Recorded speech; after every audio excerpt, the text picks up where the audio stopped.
If you get your views from television news, you'll only hear stories that corporations choose. You'll only get to see what they want you to see. You're gonna have to read and decide what you believe.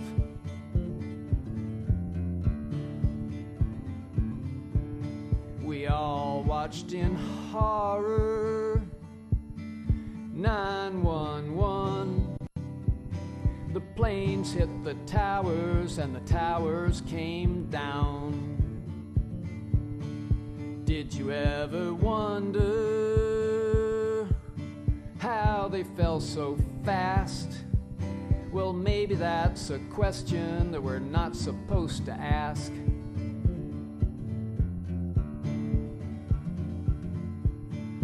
Don't you think it's strange there were no fighter jets? Did someone give the order not to intercept? And if they really scrambled, then why'd they fly so slow? Maybe there's an answer that we don't want to know.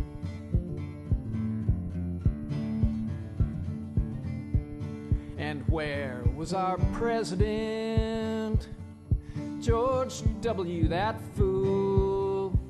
He was visiting with children at an elementary school. And when he heard the news, he didn't seem concerned. He just calmly read a picture book while all those people burned.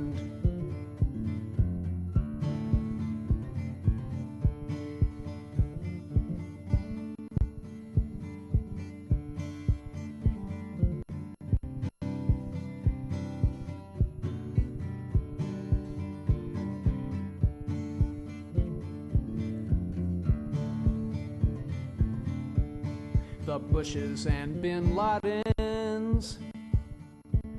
Now what's that all about? While all of us were grounded, they flew his family out. Osama got his training from the CIA. Our soldiers took Afghanistan, they let him slip away.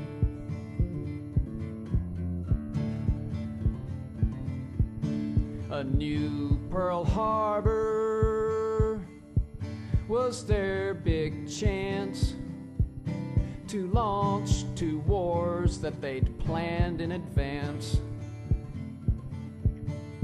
Now we know they lied about weapons in Iraq. Did they allow the 9/11 attack?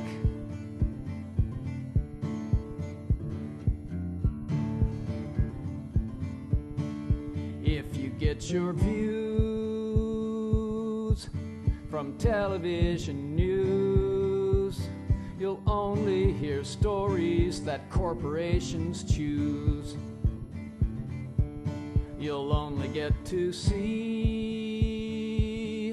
what they want you to see. You're gonna have to read and decide what you believe.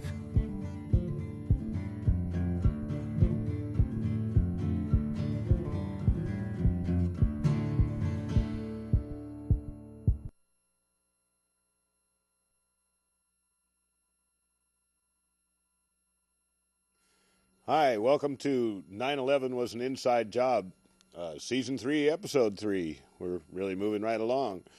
Today we're going to have some very serious subjects. The Violent Radicalization and Homegrown Terrorism Prevention Act of 2007 is big time on the news now, at least in any circles that care about the free, speech, Amendment 1.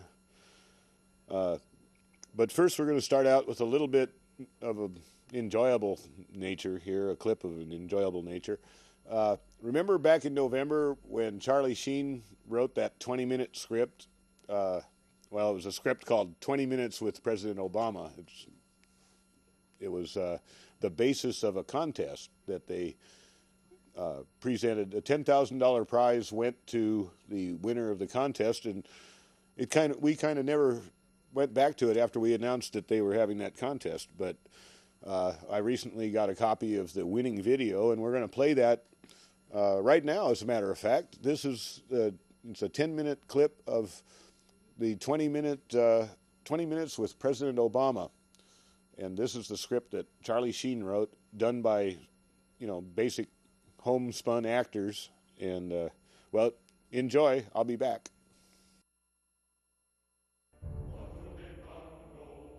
In the councils of government, we must guard against the acquisition of unwarranted influence by the military-industrial complex. The potential for the disastrous rise of misplaced power exists and will persist. For we are opposed around the world by a monolithic and ruthless conspiracy that relies primarily on covert means.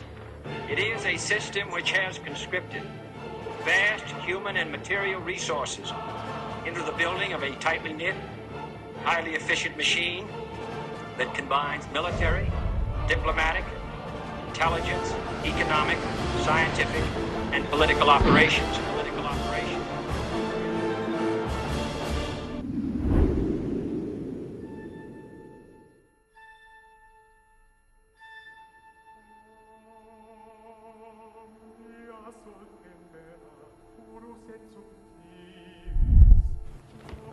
So we have a special envoy today. I didn't know there were any guests at the retreat. All right. No one is to know about this. This guy's dad was a pain in the ass back in the Cesar Chavez days. Now it's the kids' turn. And he's showing us imploding buildings. Simple Hollywood special effects. Giving this guy 20 minutes is about 19 minutes more than he deserves. He should go back to Hollywood, and he should enter rehab and chase some skirts. You're going to keep your mouths shut. Do you understand? Yes, sir.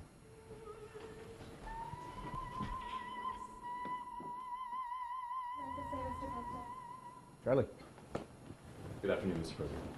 Thank you so much for taking time out of your demanding schedule, sir. Well, the nature of your request seemed like something I should carve a few minutes out for. Thank you, sir. All right. Yeah? Oh, of course. Please.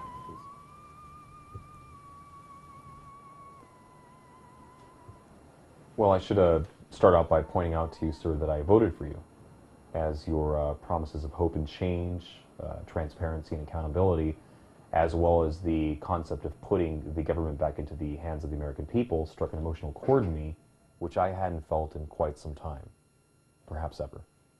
Well, I appreciate that, Charlie. Big fan of the show, by the way. We just experienced our first 9/11 anniversary with you as Commander-in-Chief. Yes, a very solemn day for our nation. Now, am I to understand, sir, that you fully support and endorse the findings of the Commission report, otherwise known as the official story? Do I have any reason not to? Are you aware, Mr. President, of the recent stunning revelations that 60% of the 9/11 commissioners have publicly stated that the government agreed not to tell the truth about 9/11, and that the Pentagon was engaged in deliberate deception about the response to the attack? I am aware of certain infighting during the course of a very thorough, long